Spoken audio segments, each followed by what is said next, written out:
Ijaarsa galma shanan gibeef birriin miiliyoonni 150 ol walitti qabamuun himame. Galmichi seenaa fi aadaa Oromoo Jimmaa kan dagaagsu waan ta'eef tokkummaan ni ijaarraa jedhan jiraattonni godina Jimmaa moo Lammaa Gammadaatti isinitti hima.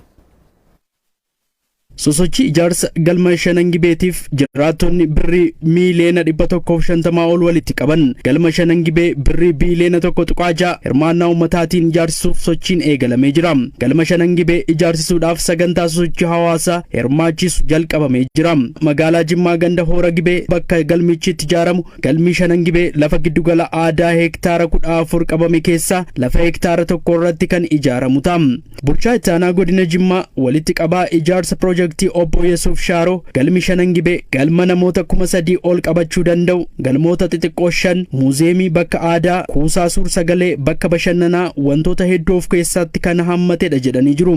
Jalqabaa galmi guddaan teessoo nama 3,000 ta'u baachuu danda'u tokko ni ijaarama. Ittaanee galmi xixiqqaan tuutaaf ta'uu danda'u galmi maqaa shanan gibeetiin Geeraa, Gommaa, Guumaa, Limmuu, Jimmaa kan jedhu galmoonni shanan ni ijaaramu itti marsanii. Kanatti aansuudhaanii bakkoonni qorannoo aadaaf afaaniin jiru. Muuzeemiin jira. Muuzeemii gaafa jennu wantoonni aadaadhaa wajjin wal qabatan godina kana keessa jiranu bakka tokkotti walitti qabamanii dhufanii kan keessa kaa'aman hin jiru. Kuusaan suuraalee adda addaa hin jiraata durirraa kaasee arkaayiif kan jennu kun hin jiraata. Bakki daakaa bishaanii yookaan swimming poolii hin qaba intiniin kun bakki galme diizaayiniin kun guuttatee kan inni jiru. Galmichi seenaa aadaa Jimmaa kan uummata Oromoo kan keessatti dagaagu waan ta'eef jaallattoonni Jimmaa tokkummaan ni ijaarra jedhan bulchaan godina Jimmaa Obbo Tijjaanii Naasir. Biilee tokko tuqaa jaannee amma yeroo ammaa keessatti miiliyoonii 150 uummanni godina Jimmaa abbaan qabeenyaa walitti qabeera. Akkamitti keessa baana amma nuti biyya alaatii qabna biyya keessaa qabna kan Jimmaan jaallatu kan Oromoo jaallatu kun galma shanan gibee Oromooti malee galma shanan gibee namni kamuu keessatti taa'u dubbatu bulchitii hin ta'in itti barreessu. Namoota sosochii kana irratti argaman pirezidaantiin Yuunivarsiitii Jimmaa Dr. Jamaal Abbaa Fiixaa, abbaan qabeenyaa Faisal Abbaa Maccaa, maanguddoonni abbootiin gadaa galmi shanan gibee seenaa keenya, qaroomina keenya, aadaa keenya kan ittiin mul'atu waan ta'eef waan qabnu hunda piroojeektii kanaan deeggarree seenaa hojjechuun gahee keenya ni bahanna jedhanii jiru.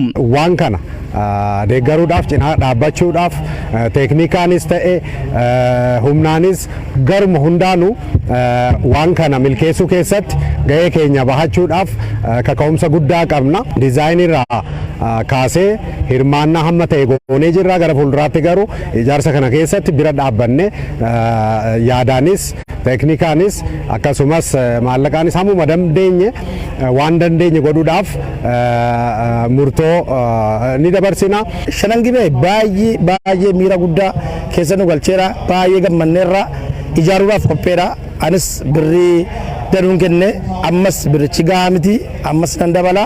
Seenaa keenya seenaa ilmoo keenyaaf ta'u seenaaf hawaasa keenyaaf ta'u seenaa dhaloota booddeetiif ta'u dhagaa bu'uuraa har'a keenyaa hin xumurraa.